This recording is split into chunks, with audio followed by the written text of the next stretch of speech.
There is an outside world with a distribution of power which does not want to create a community, a society of informed, engaged, active people. And in fact, they say so. It's not my opinion. So, for example, if you haven't done so, read one of the most interesting books of the last 50 years, in my opinion, the first study of the Trilateral Commission, The Crisis of Democracy. This is sort of liberal internationalist. These are the people who staffed the Carter administration, for example. That's in the three trilateral countries, Europe, United States, and Japan, three major industrial centers. And this is a reaction to the 1960s. The reaction is given by the title. There's a crisis of democracy. The crisis is there's too much democracy. People are becoming too active, engaged, pressing their demands. It's pressure that the state can't manage. And then they talk about the various groups that are moving into the public arena and creating the crisis, like women, minorities, the young, the old, working people, farmers, in other words, the population. There's one group they don't mention. That's the corporate sector, the business sector. And it's, in a sense, right not to mention them because they are the national interest. So of course they have to be dominant in policy formation. That's not even discussed. Well, that's kind of the liberal end of the spectrum. The same period, early 70s, still reaction to the 60s. I go over to the conservative end. There's documents there too. And one of the most important was the Powell Memorandum. Powell later became Justice of the Supreme Court, was a corporate lobbyist for the tobacco industry, close to Nixon. He produced a memorandum to the Chamber of Commerce, the main business lobby, in which he said some rather similar things, but much more harsh. And in fact kind of paranoid. Interesting to read because of the mentality as well as the content. What we said effectively is that to the business community, he said, look, we are the most persecuted group in the country. We're the least influential group in the country. The media, the colleges, the government have all been taken over by left-wing extremists. And we have no voice at all. We have no voice anymore. And then he added, but we have the money. We have the resources.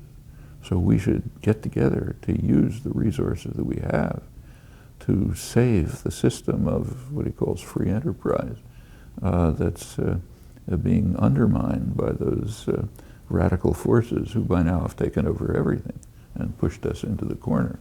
This is so remote from reality, you almost have to call a psychiatrist, but it is the mentality that was, it is the understanding that was felt. And he proposes a means to do this. Incidentally, one of the problems that they were concerned about, very much concerned about, was what the Trilateral Commission called the failure of the institutions responsible for the indoctrination of the young. Their phrase, not mine. So the schools, the universities, churches, they're not indoctrinating the young properly. That's why they're doing the things they're doing. And Powell was also concerned with that. He didn't use the phrase, how to make sure that the schools and the universities are disciplined, controlled, do the right kind of things, produce the kind of people we want.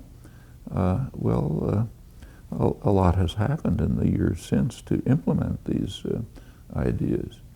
For example, to take an obvious one, the rise of tuition. Student debt now is about $1 trillion.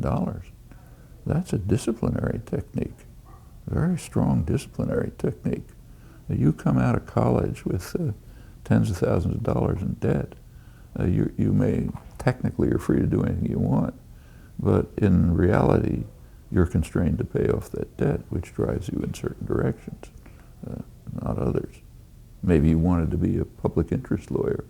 but you got to pay off that $100,000 debt. You're going to go into corporate law and get trapped into that culture, and so on across the board, and many other things. Well, these are things that people ought to understand. This is all connected with what I mentioned before about the sharp changes in the nature of the general economy at that period, really reversing a trajectory of hundreds of years. Well, okay, all things that people should want to think about, understand, study, so on. So, for example, is student debt an economic necessity? If it is, how come universities are free in Mexico, poor country right next door, or in Germany, a rich country across the ocean? Why did we survive, not only survive, but flourish in the 1950s, when the GI Bill essentially opened the colleges and universities to a vast number of people, effectively free, who would never have made it before? It was a period of the greatest economic growth in American history, also laying the basis for future economic development, like the computer you've got on your lap, or the internet that we're using, and so on.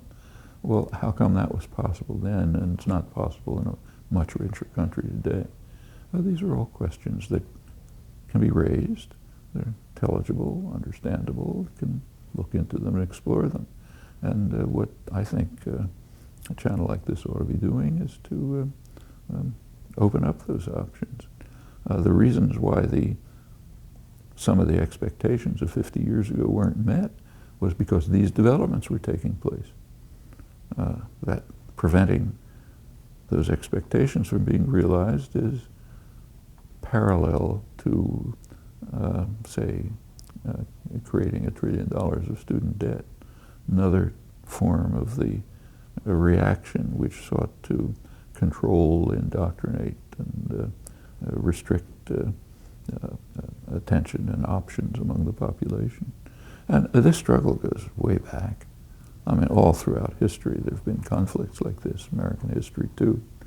And so it's a constant struggle, and you try to carry it forward.